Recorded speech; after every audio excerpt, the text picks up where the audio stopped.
우리 아하스 왕의 이야기를 통해서 같이 좀 말씀을 나누기로 합니다. 여러분 잘 아시지만 아하스 왕은 이 남유다 역사 가운데 하나님 보시기에 악한 왕이었습니다. 처음부터 바알 우상 신을 만들고 또 이방인들과 같이 특별히 이 몰렉에게 자녀들을 불사를 정도로 또 여러 곳에 산당과 분향을 하는 등 하나님 보시기에 올바른 일을 행하지 않고는 그런 악한 왕이었습니다.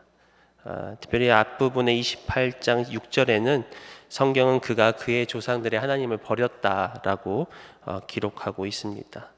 이러한 아하스 왕을 하나님께서는 이방인의 손을 들어서 그를 치시고 또 그를 징계하십니다. 이 앞부분에는 특별히 이 아람 사람들이나 또 북이스라엘로 하여금 그들 백성을 치고 크게 노력하게 하시는 것을 보게 되는 것이죠. 또 오늘 읽었던 본문 말씀도 계속해서 이 이방인들의 손을 들어서 하나님께서 이 아하스와 남유다를 징계하시는데, 이렇게 반복되는 역사 가운데서 또 우리가 같이 한번 말씀을 통해 또 배울 수 있는 교훈들이 무엇인가 좀 살펴보기를 원합니다. 특별히 이 악한 왕, 또 하나님께 불순종하였던 그 모습 가운데 우리가 따라서는 안 될 것들, 또 그 가운데 역사하시는 하나님은 누구신가 좀 살펴보기를 원하는데요. 첫 번째로 알 수 있는 것은 하나님은 우리를 끝까지 바른 길로 인도하신다는 것입니다. 16절과 17절을 보시면 그때에 아하스 왕이 아수르 왕에게 사람을 보내어 도와주기를 구하였으니 이는 에돔 사람들이 다시 와서 유다를 치고 그의 백성을 사로잡았음이요. 하나님께서 이번에는 에돔 사람들을 들으셔서 아하스 왕을 치십니다. 이미 아람과 또 북이스라엘을 통해서 하나님은 이 아하스 왕을 또 유다를 징계하셨는데, 여기서 그치지 아니하시고 이게 에돔 사람들을 또 사용을 하십니다. 또한 18절을 보시면 블레셋 사람들도 유다의 평지와 남방 성읍들을 침노하여 베세메스와 아알론과 그데롯과 소고 및 그 주변 마을들과 딥나 및 그 주변 마을들과 김소 및 그 주변 마을들을 점령하고 거기에 살았으니, 또한 이 블레셋 사람들도 지금 하나님께서 사용하시죠. 이처럼 이 다양한 그 이방 민족들을 통해서 하나님은 계속해서 저들을 징계하시며 저들을 돌이키시기 원하신다는 것입니다. 비록 아하스 왕은 하나님을 저버리고 또 그가 우상들을 섬겼을 때 하나님은 그의 사랑하시는 민족을 포기하지 아니하시고 징계를 하시더라도 다시 돌이키게 하신다는 것입니다. 바로 하나님은 끝까지 우리를 바른 길로 인도하시는 분임을 우리가 알 수가 있다는 것이죠. 그리고 이러한 하나님께서 사용하시는 징계도 우리를 이끄시는 방법 중에 하나라는 것은 우리 너무나 잘 알고 있습니다. 시편 23편 9절 중에 이런 구절이 있지 않습니까? 주의 지팡이와 막대기가 나를 안위하시나이다. 특별히 이 목자 되시는 하나님, 또 이 많은 양들을 이끄는 그 목자가 사용하는 것이 이 지팡이와 막대기라는 것이죠. 지팡이는 특별히 이렇게 긴 막대기에 또 끝이 둥글게 휘어서 양들이 잘못된 길로 가거나 또 물에 빠지거나 넘어질 때 그 긴 지팡이로 이렇게 양들을 이끌어 줍니다. 근데 여기서 나오는 또 막대기는 이렇게 주로 이렇게 짧고 두꺼운 그런 몽둥이와 같은 그런 것이라고 우리가 할 수가 있겠습니다. 그래서 실제로 목자들이 이렇게 허리에 차고 다니는 그런 몽둥이를 여기서 이야기하는 막대기라고 합니다. 그래서 이 몽둥이를 가지고, 막대기를 가지고 때로는 이 사자나 곰 같은 그런 맹수들이 달려올 때 그들을 이렇게 물찌르는, 또 이렇게 때려잡는 그런 것으로 또 사용하기도 하고요. 때로는 이 막대기를 이렇게 던져가지고 양들로 하여금 바른 길로 인도할 수 있는 또 그런 인도의 역할을 또 한다고 합니다. 근데 이 막대기라는 이 단어 자체가 이 히브리어 언어로 이 가지치다라는 그런 단어 뜻을 갖고 있고요. 이것이 결국은 성경의 채찍, 징계, 또 몽둥이, 매 이런 것들로 이렇게 번역을 된 것을 우리가 알 수가 있는데, 결국은 지금 이 다윗이 고백하고 있는 주의 지팡이와 막대기는 하나님께서 우리를 바른 길로 인도하는 두 가지 방법을 보여주고 있다는 것이죠. 즉 지팡이처럼 우리를 이끄시는 하나님과 더불어 이 막대기처럼 때로는 징계를 통해서 또 매를 통해서 또 우리를 이끌어 주신다.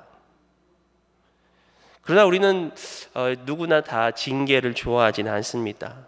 징계라는 것은 결국 우리에게 다가오는 고난을 이야기를 할 수 있겠는데 누구에게나 고난은 반가운 손님이 아니죠. 그럼에도 불구하고 우리가 잘 아는 것은 이러한 고난이 결국 우리에게 많은 유익을 준다는 것입니다. 그래서 다윗은 시편 119편 71절에 고난당한 것이 내게 유익이다라고 그가 고백하고 있지 않습니까? 물론 여기서 우리가 한 가지 알아야 될 것은 이러한 고난들이 다 징계는 아니라는 것입니다. 어떻게 보면은 이미 예수 그리스도를 믿고 또 하나님의 자녀된 저와 여러분들에게는 어떤 하나님의 그런 징계보다는 다른 또 이유 때문에 고난을 당한 경우가 더 많다라고 생각을 합니다. 다시 말씀드려서 우리가 당하는 고난에 대해서 또 다른 사람들이 당하는 고난에 대해서 우리는 쉽게 결론을 내리거나 판단해서는 안 된다는 것이죠. 요한복음 9장에 보니까 또 예수님께서 또 제자들이 함께 태어나면서부터 맹인되었던 자를 봅니다. 그랬을 때 제자들이 예수님께 여쭙죠. 9장 2절에 제자들이 물어 이르되 랍비여 이 사람이 맹인으로 난 것이 누구의 죄로 인함이나이까 자기니까 그의 부모이니까. 그러니 예수께서 이렇게 말씀하세요. 예수께서 대답하시되 이 사람이나 그 부모의 죄로 인한 것이 아니라 그에게서 하나님이 하시는 일을 나타내고자 하심이라. 그러니까 어떤 사람이 당하고 있는 어떤 고난들 또 질병들, 특별히 태어나서부터 맹인된 자들을 향하여 제자들은 그것이 죄 때문에 일어난 일이라고 이야기를 하지만 예수님께서는 그것을 통해서 하나님이 하신 일을 나타내신다. 그렇기 때문에 우리가 어떤 하나님의 징계를 이야기를 하기 전에 우리가 당하는 고난에 대해서, 특별히 다른 사람이 당하는 고난에 대해서는 우리는 조금 말을 아낄 필요가 있다라는 것이죠. 어떠한 분이 자녀가 좀 문제가 있어서 한참 고민을 하는 가운데 이렇게 중보 기도 제목을 우리 교회에 신청을 하려고 합니다. 그런데 그분이 저에게 이런 고백을 하세요. 자신이 이렇게 사람들에게 중보 기도 제목을 알리기 전에 많은 시간들이 좀 필요했더라고. 왜냐하면 이렇게 중보 기도를 올리고 기도 부탁을 하면은 물론 많은 분들이 다 같이 기도를 해주시지만 또 그 중에 몇 분들은 그 기도에 대해서 또 그 사건에 대해서 이렇게 여러 가지로 판단해 주시고 또 진단을 내려주시고 이런 말들이 오고 가는 게 물론 우리는 위로한다고 그렇게 이야기를 하지만 또 어떤 분들은 심지어 어떤 분들은 이것이 어떤 하나님의 징계다 뭐 이렇게 잘못된 것으로 해석해서 오히려 그런 마음에 좀 상처가 된다라고 합니다. 심지어는 아들이 그렇게 힘들고 아플 때 하나님께서 이 아들을 크게 쓰시려고 그러신다라고 하는 이야기조차도 때로는 위로가 안 될 때가 있다라는 것이죠. 그러면서 욥의 친구들을 좀 생각해 보게 되었습니다. 물론 욥의 친구들이 계속해서 욥과 논쟁을 하고 또 욥을 정죄하지만 그들이 처음에 욥이 당한 고난을 보고 성경에 기록된 것은 그들이 7일 동안 욥과 함께 그 자리에 앉아 있었다. 그러니까 아무 말도 하지 않고 7일 동안 욥이 당한 고난을 보고 그와 함께 앉아 있었다. 그렇게 우리도 마찬가지죠. 어떤 사람들이 당하는 고난이나 또 어려움 가운데 어떤 우리의 생각들 또 감동들을 나눈다고 나눌 수 있지만 사실 가장 필요한 것은 그 자리에 함께 있는 것, 그리고 그 자리에서 그를 위해서 함께 기도하는 것. 그래서 저도 웬만하면 다른 분들이 어떤 어려움 때문에 기도 부탁을 하면 먼저 그냥 기도만 합니다. 그리고 하나님께서 친히 위로해 주시고 역사하시기를 간구한다는 것이죠.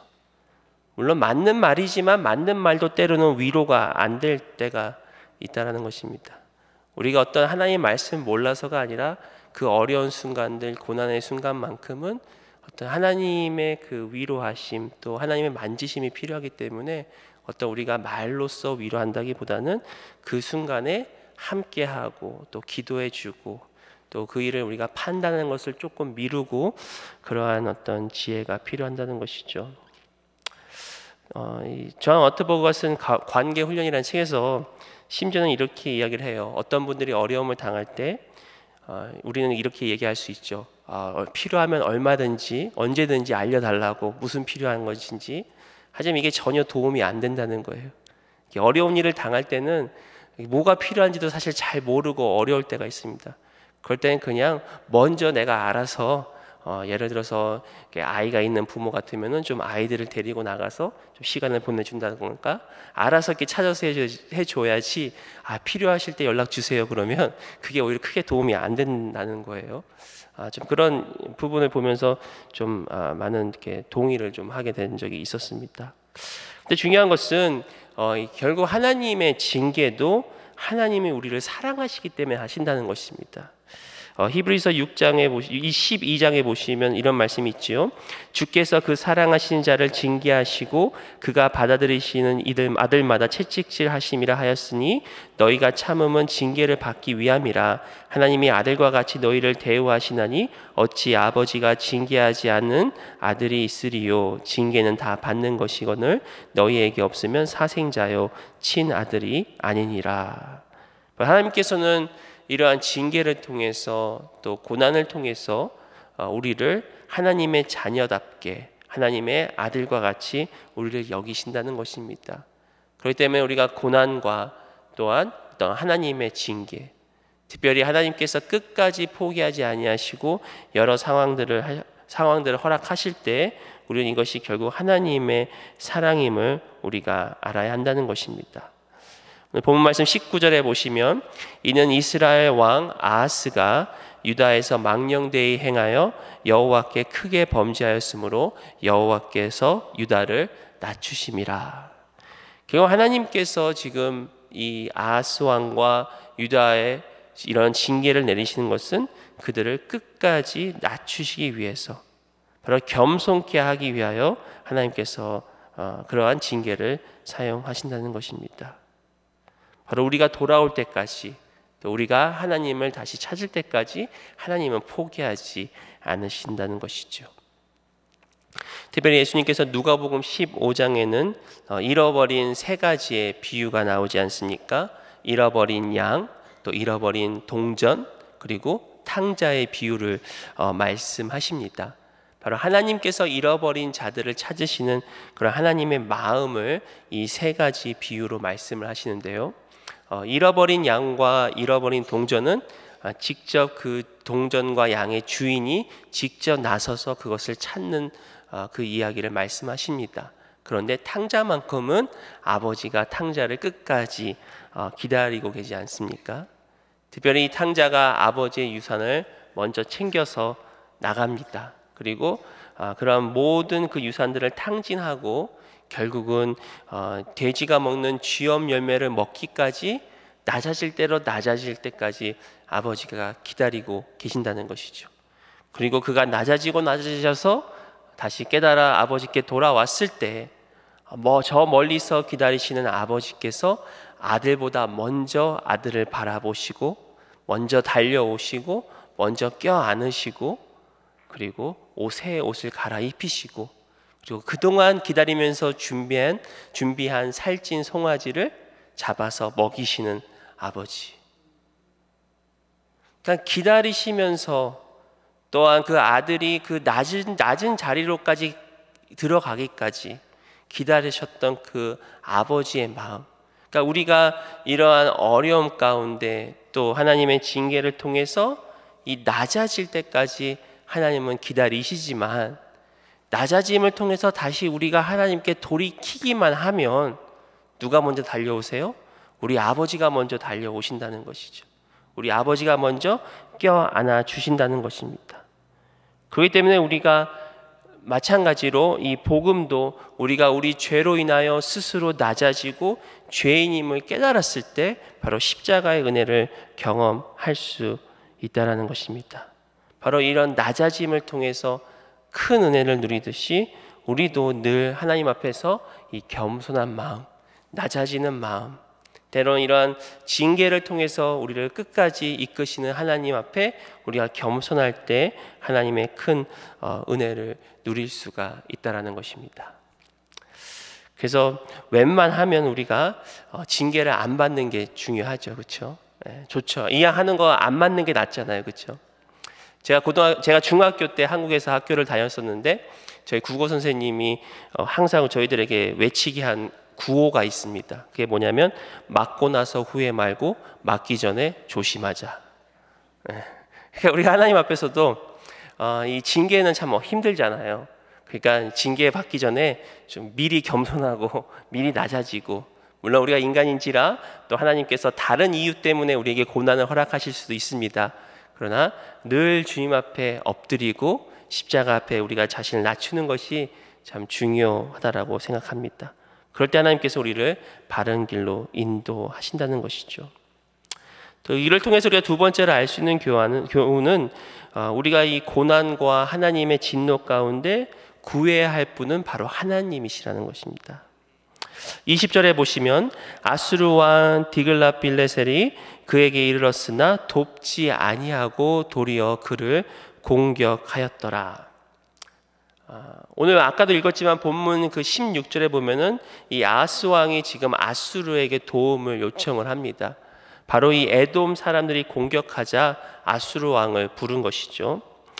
그 당시에 이스라엘이 있었던 이 중동 지방에는 이 신흥 강국 아수르가 한참 떠오르는 그런 중이었습니다. 그렇기 때문에 이 한 나라의 왕으로서 이 아하스는 외교 정책을 펴서 이 아수르에게 도움을 요청하는 것이 어찌 보면은 그것이 그에게는 최선의 방법이었을 것이라고 생각이 듭니다.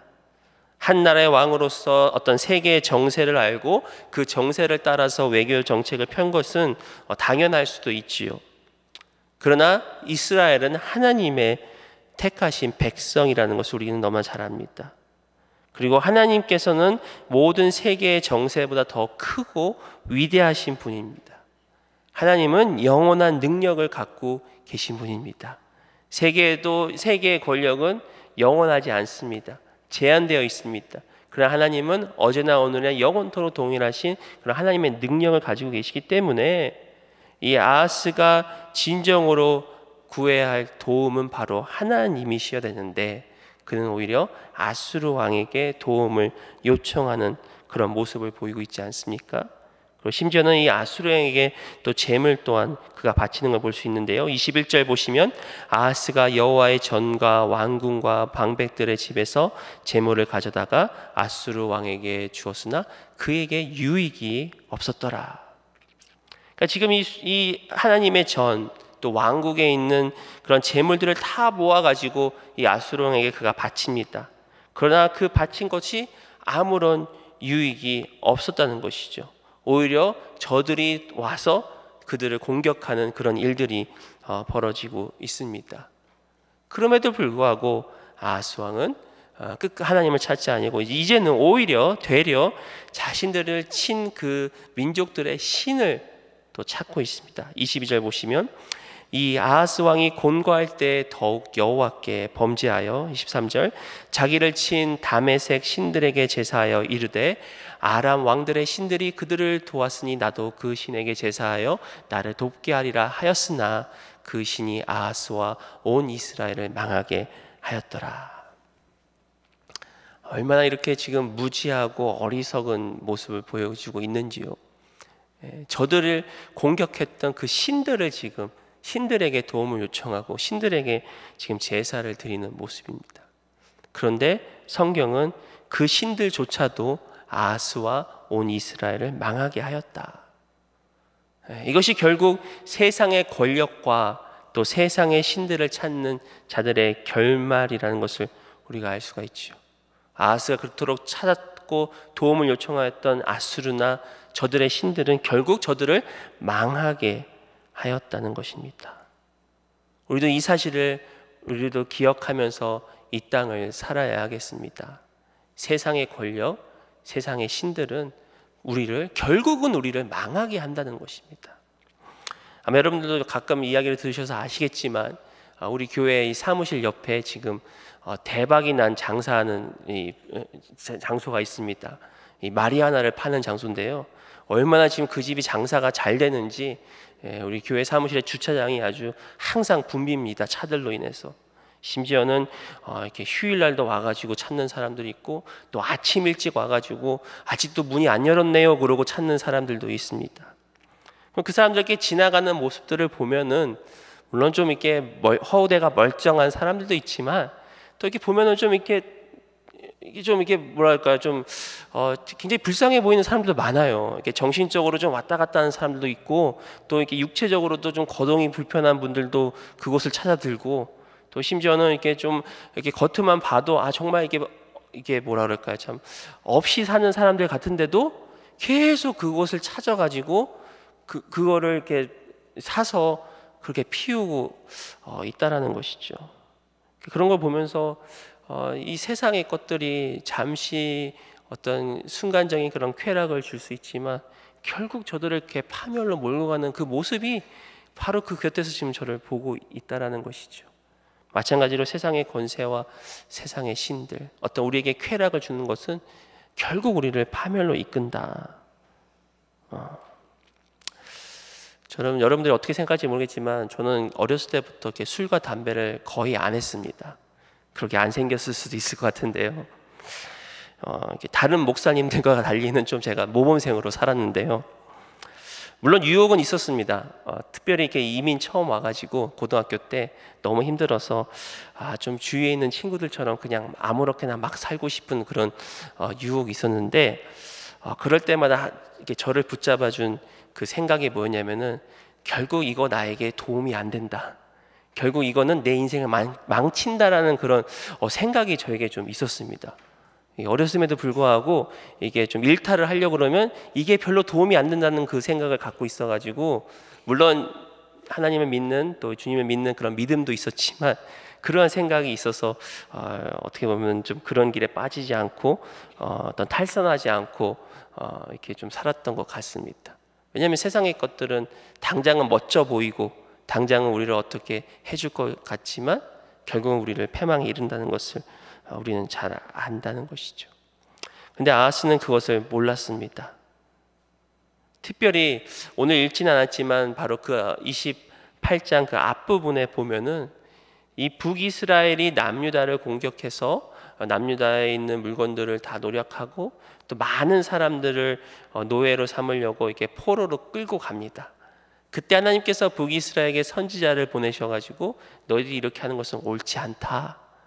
그런데 이 북이스라엘이 그 말씀에 순종해서 이 남유다의 사람들에게, 그들이 이제 헐거벗은 그런 포로의 신세였는데 그들에게 옷을 입히고 또 잘 챙겨서 오히려 이렇게 남유다로 돌려보내는 그 사건이 지금 우리가 어제 큐티 본문에 기록되어 있거든요. 그것을 보면서 분명히 지금 그 순간에도 하나님은 역사한다는 것을 우리가, 또 저들이 보고 있다는 것입니다.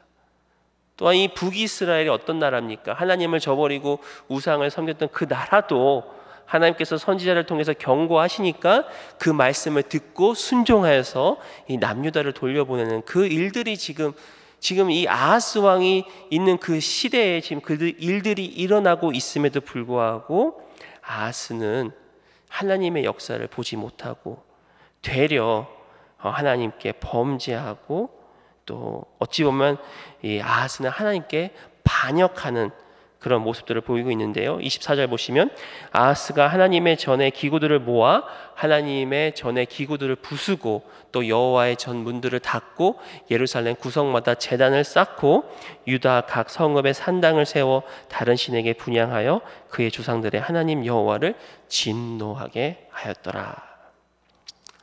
분명히 아하스는 하나님께서 개입하셔서 남유다의 백성들이 다시 돌아오게 된 그 사건을 알았을 거라 생각합니다.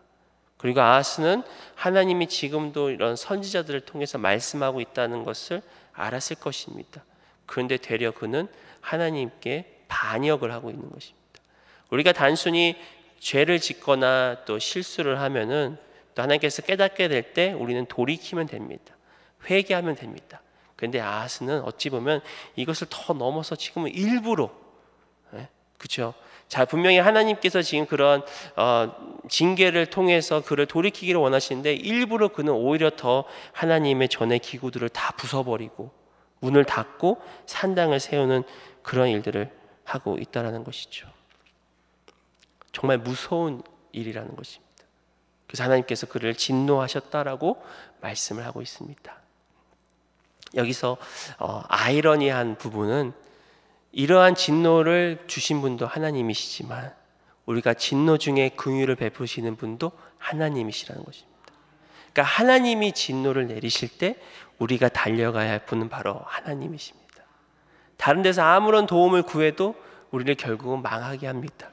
그러나 진정한 우리의 도움 되시고 진정 우리의 주인 되시는 하나님을 찾을 때, 하나님께 돌이킬 때 그 위기에서 우리를 건져내 주시고 우리를 회복시켜 주신다는 것입니다. 오늘 본문의 이 마지막 부분 말씀을 통해서 우리가 마지막으로 알 수 있는 교훈은 하나님은 절망 끝에 은혜로 소망을 예비해 주신다는 것입니다. 아하스는 끝까지, 처음부터 끝까지 하나님께 범죄하고 악을 저지르고 반역을 했지만 결국 아하스 뒤에 나온 왕이 누구죠? 히스기야 왕입니다. 네, 히스기야 왕은 여러분 잘 아시지만 선한 왕입니다. 그리고 이제 앞으로 우리가 계속해서 읽겠지만 역대기에서 가장 많은 비중을 차지하는 인물이 바로 히스기야 왕입니다. 그만큼 히스기야 왕은 하나님을 경외하였고 하나님 앞에 진실하게 행하였고 또 성전을 회복하고 정화시키고 특별히 유월절을 부활시켰던 그런 왕이죠. 바로 하나님께서는 이 악한 아하스 왕 다음으로 히스기야 왕을 준비시켜 주셨다는 것입니다.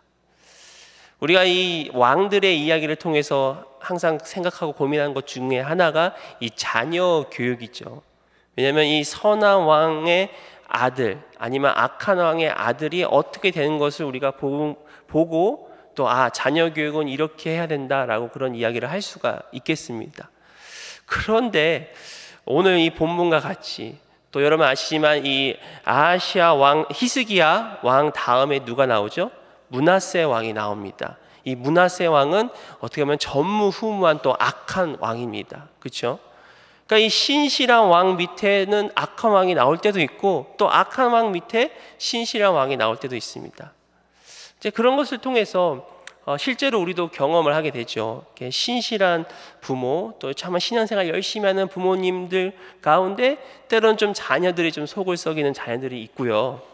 저도 이게 중고등부 사역하다 보니까 또 이렇게 부모님들이 그렇게 신앙생활 열심히 하지 않은데 또 자녀들은 굉장히 신실한 또 자녀들을 그렇게 경험하게 됩니다.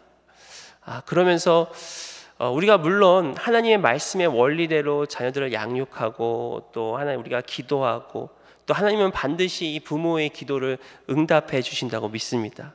그렇기 때문에 우리가 기다리고 기도하면 언젠간 분명히 하나님께서 우리 자녀들을 돌이키는데 여기서 한 가지 제가 여러분들과 나누고 싶은 말씀은 결국은 이 자녀 교육도 결국은 하나님의 은혜라는 것이죠. 제가 이래봬도 이제 자녀가 넷이나 되지 않았습니까? 그리고 제가 아들도 생기지 않았습니까? 근데 이 자녀들을 이렇게 키우다 보니까요, 이게 부모대로 되는 게 별로 없어요. 특별히 이렇게 자녀들을 이렇게 보면은 누구라고 물어보지 마세요. 어떤 자녀는 굉장히 아주 성실합니다. 학교 다녀오면요 숙제부터 합니다. 시키지도 않고 공부도 열심히 하고. 그런데 또 한 자녀는 완전 정반대인 거예요. 누구라고 물어보지 마세요. 그런 거 보면서 아니 어떻게 이 한 배에서 나온 애들이 이렇게 다를 수가 있을까? 그래서 생각을 하는 거죠. 처음에는 우리가 잘 교육시켰다. 근데 그게 아니라 결국 하나님의 은혜라는 것이죠. 그러니까 우리가 해야 할 도리는 해야 됩니다. 기도해야 되고요. 또 말씀을 양육하고 되고요. 그런데 때로는 우리의 뜻대로 우리 자녀들이 안 될 때가 있어요.